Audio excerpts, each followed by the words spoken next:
What's up, everybody? Welcome to another episode of the Sports Dép Podcast. My name is Joey Alfieri. I'm with Simon Tsalikis as always. Simon, what's going on? What's going on, Joey? How you doing? Pretty good, man. Pretty good. Busy weekend. Back at it with another full week of Montreal Canadiens action, and the weekend concluded on the right foot, I guess we can say. It's fair to say after the sky was falling like the last week or so, Simon. Especially after the loss to Detroit. I get it. There's a possibility the Canadiens miss the playoffs. I personally think that they're too good to miss the playoffs, and I think they'll be fine. And I felt this way before the Islander game. But the sky was falling after Detroit, and I know that was a 7-3 game, but if you watch that game on Saturday night, that game was tight. That game was tied in the third period. So the Canadiens were able to pull away. They did a phenomenal job in closing that game out. They chased, Varlamov. They chased Sorokin, and Canadiens come away with a massive 2 points thanks to most of their best players. Didn't look good for the most part of that game. They get the 2 goals in the second, and Gallagher takes that penalty late in the second, kind of in the neutral zone, if anything, in the offensive zone. I'm like, that's just a bad penalty. And then Schaefer scores on a shot that I thought Fowler should have had. Again, I never got the best look at it, but it didn't look like it redirected. It just never looked like he saw it. And I thought, okay, now the panic is really going to set in over the next 24 to 48 hours. I didn't get the panic, Joe. I get the part that they're in a dogfight for a playoff spot. Well, they just happen to be in a dogfight for a playoff spot in a much more competitive division. I thought the Bruins game was a good game. They walked out of there with 2 points. They went to Detroit, bad bounce on Matheson's stick. Evans doesn't pop one in. I thought it was a very good, pardon for the generic classic road game, but that's what it was. A couple of good teams trading some chances, very tight checking, a little bit more dump and chase. Nobody wanted to make that mistake. But again, I thought it was a good 60 minutes of hockey that you left with 0 points. Okay, You play enough games, you're going to win games like that, and you're going to lose games like that. So I didn't get to why the sky was falling, but once it got to 3-3, I was ready to go in on a Sunday and do the starters, and the sky was going to be falling, because you look at the night before, the out-of-town scoreboard was completely unfriendly to the Canadiens. Yeah. Everybody won the games that the Habs fans did not want to win. But good, look, best players were their best players in the second half or whatever part of that third period, and that was the difference. Yeah, and I want to get into the best players in just a second. I mean, it was just a whole quiet. 4 assists for Nick Suzuki. You look at the box score at the end, you're like, man, he had 4 points, and you hardly talk about it. Before we get into, we obviously have to talk about Cole Caufield. Before we get into all that, because the last time we did the show, I had mentioned that there was a couple of guys, Kirby Dach and Kaden Guhle, that injuries really affected their season. I still feel that way, or their development, I guess, in taking the next step. I still feel that way, but I do feel like Kaden Guhle, since I said that, has turned it around, and I thought that was probably his best game of the season. Came to the captain's defense when Barzal got after him and threw his weight around, had a ho-hum 3 points at the office. And I don't think he's going to be a mega point producer. I think this is a player that has the ability, though, to put up 30-plus points a season. And you saw, he's gone through a stretch here where he's been healthy, and I really like the way he's played over the last 7 days for the most part, Simon. I really feel like, I know everybody talks about how he brings a different element than what the Canadiens have on their blue line. He has a nice balance of physicality, can skate, can move the puck. And there's not really everybody that can do, they have some small guys that can do that, or some guys that aren't physical that can do that. But they don't have anyone who kind of does everything. And I really feel like, and they feel like it too, because they handed out the long-term deal to him. Was that last summer or the summer before? They gave him a long-term extension. And look, he's unfortunately been hurt quite a bit. But it's been really nice to see this version of Kaden Guhle, because I feel like he's been, I don't want to say outstanding, but he's been really, really good. Yeah, and Joey, if you were to go down the list of important players for the Canadiens, come for a postseason run, everybody on the top line, Demidov, you can make a case for Kapanen because he plays center. You can pick 3 blue liners ahead of Guhle, and you can pick both goalies, right? But I just think that privately, quietly in that locker room, in the coach's room specifically, when Kaden Guhle plays at a certain level, and that's a good level, doesn't have to be great, needs to be good, it just makes life so much easier for Robida and St. Louis to roll out their top four, because then you can go with four guys that can play above 40 minutes, and it just takes the strain off whoever the third pairing is on that night. So yeah, very quietly, he got it done. Love the fact that, notorious tough guy Matthew Barzal trying to stir things up. Good for Matthew Barzal as well. Look, why not? You know what, man? Your team's getting run out of the gym here. Do something. He tried. No chance Nick Suzuki's dropping the gloves. Even if the Canadians are down 4 goals, Nick Suzuki's not dropping the gloves. Nick Suzuki doesn't know. Listen, I've never been in a fight with Nick Suzuki, and I've never seen him in a fight. I don't need that guy throwing a right hook and landing anywhere and a busted knuckle. And no. There's no fighting there. But I just think that when Kaden Guhle, it's just, I don't know how many teams in the league can say this, Joey, that when their number 4 defenseman can bring something, it makes them so much better, because what he brings, the other guys don't. And you talk about the 30 points because he's not clueless with the puck. No. Remember last year, that last game of the season, got a couple of goals against the Carolina Hurricanes. He's got that offensive. There's going to be just so many limited points once Hudson's done getting his almost 80, if not more. And then Dobson's going to get his 60 and Matthew's going to get, maybe his 40, 45. There's not many points left over, but you nailed it. When Kaden Guhle plays on a decent level, a good level, it just allows Martin St. Louis to get those 4 blue liners out there on the regular. Yeah. And hey, listen, 30 plus points, nothing to scoff at for a guy who does everything. You know what I mean? Power play time. No power play time. That's what I think. I think he'll be 30, 40, between 30 and 40 points, and you add everything else that he brings to the table, and that's a win for me. This guy just needs to stay healthy, needs to string a lot of games together, and just needs to become a little bit more consistent. But I think through good health, I think that this player has an opportunity, if he plays a lot, has an opportunity to become a really important part. And that's obvious. I don't think I'm breaking any news to anybody there by saying that, because he's such a talented player. He's such a talented player. He's such a good player. And, the injuries have been, the injuries have been fluke injuries. So you're hoping that, he can string games together, that he can become that guy that plays 21, 22 minutes a night. And you find a way to get him out there and keep him healthy. And I think he's a massive, massive part of this blue line. Okay, let's move on to. Did you want to say anything else about Guhle? No, I'm good. Let's move on to Cole Caufield again. I mean, it's ridiculous, Simon. I didn't want to say, I think when the first time we talked about we had the 50 debate. I think you had him just under. I think I had him just over. I think I had him at 53. He missed that game. I think it was against Ottawa. It was in Ottawa, correct? That he missed that game a couple weekends ago. Yeah. And I was like, ooh, every game, every shift is almost going to count. But now after a hat trick against the Islanders, and I mean, putting the puck in from impressive angle, nothing that we haven't seen before from Caufield, but just the ability to fire pucks from different angles and score is absolutely ridiculous. And coming out of the weekend, I believe he's second in the league in goals behind Nathan McKinnon. So, I mean, it's been impressive to watch. It's been fun to watch. I'm a little bit younger than you, Simon. So, the Stéphane Richer days, even the Vincent Donfus days, the 40-goal season in 93, 94, I don't really remember that. You know what I mean? I remember really, really well, really clearly from 1998 on. And from 1998 on, I feel like 98 is a long time ago, Canes haven't really had anybody like this, a goal scorer like this. And to watch this night in and night out, and to watch also, Simon, I think the thing that's impressive to me, the rate in which you score goals is impressive.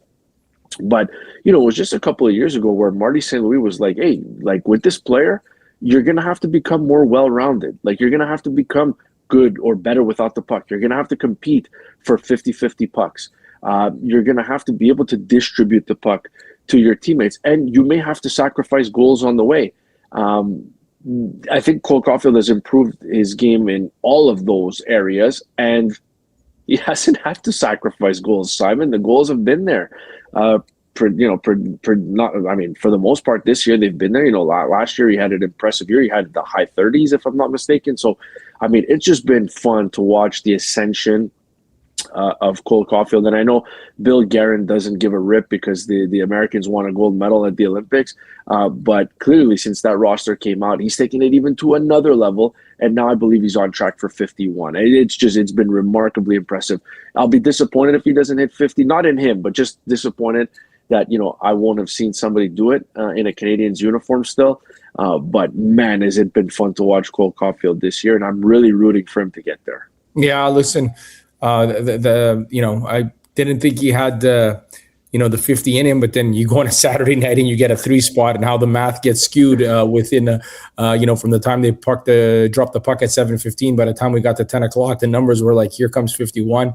Nathan McKinnon, like 2 goals ahead of him. It'd be beautiful for him to get a Rocket Richard trophy. Yeah. And they're big goals, Joe. You've seen the numbers, you've seen the stats, game-tying goals, go-ahead goals, and goals that really matter. And I love what you brought up, because I guess if you watch the highlights with your morning coffee on TSN and you see the snapshot from in close, I had Brian Wild on the starters on a Sunday, and he said this guy can put it in a spot, as big as a stamp. That's how much space he needs. And the first one was just that. The second one, he didn't get all of it, but he got a quick little bang into, he got into that front of the net area.